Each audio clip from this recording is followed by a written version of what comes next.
பிரபாகரன், நீங்க இணைப்புல தான் இருக்கீங்க. திருச்சி தேசிய சட்ட பல்கலைக்கழகத்துல இந்த ஒரு சம்பவம் நடைபெற்றிருக்கிற சம்பவத்தின் பின்னணி என்ன, என்ன ஒரு நடவடிக்கை எடுத்திருக்கிறார்கள்?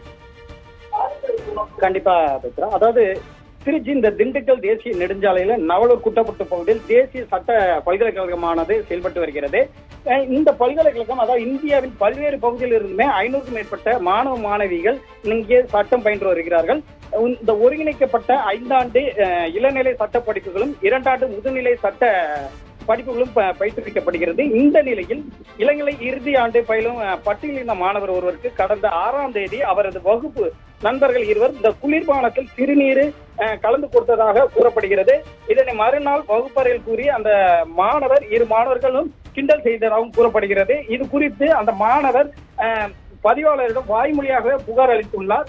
புகாரின் அடிப்படையில் 3 உதவி பேராசிரியர்கள் தலைமையில் அந்த மாணவருக்கு உண்மையிலேயே சிறுநீர் கலந்த பானம் கொடுக்கப்பட்டதா, புகாரின் உண்மைத்தன்மை என்ன என்பது குறித்தும் விசாரணையானது நடத்தி வரும் 18ஆம் தேதி அதற்கான அறிக்கையை சமர்ப்பிக்க உள்ளனர்.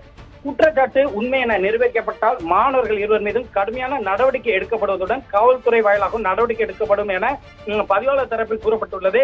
என்ற இந்த அடுத்த சில நாட்கள் விடுமுறை தினமாக இருப்பதால் இந்த 18ஆம் தேதி இந்த ஒரு உதவி பேராசிரியர்கள் முழுமையான விவரங்களை அளிக்கும் பட்சத்தில் இந்த முகாந்திரம் இருந்தால் துறை ரீதியாக நடவடிக்கை எடுப்பதோடு இந்த 24 மணி நேரத்தில் காவல்துறையில் பல்கலைக்கழக சார்பில் புகார் அளிப்பதாகவும் இளநிலை 3ஆம் வகுப்பு படித்து வரும் இந்த சம்பந்தப்பட்ட மாணவர் முதலில் புகார் கொடுத்துவிட்டு பின்னர் புகாரை திரும்ப பெறுவதாக பதிவாளரிடம் வந்தார். ஆனால் இதற்காக குழு அமைக்கப்பட்டுள்ளதாகவும் இது போன்ற விவகாரங்களில் அப்படி திரும்ப பெற முடியாது என்றும் அறிவித்து அனுப்பி வைத்துள்ளதாகவும் சட்ட பல்கலைக்கழக பதிவாளர் பாலகிருஷ்ணன் தகவலாக தெரிவித்திருந்தார்.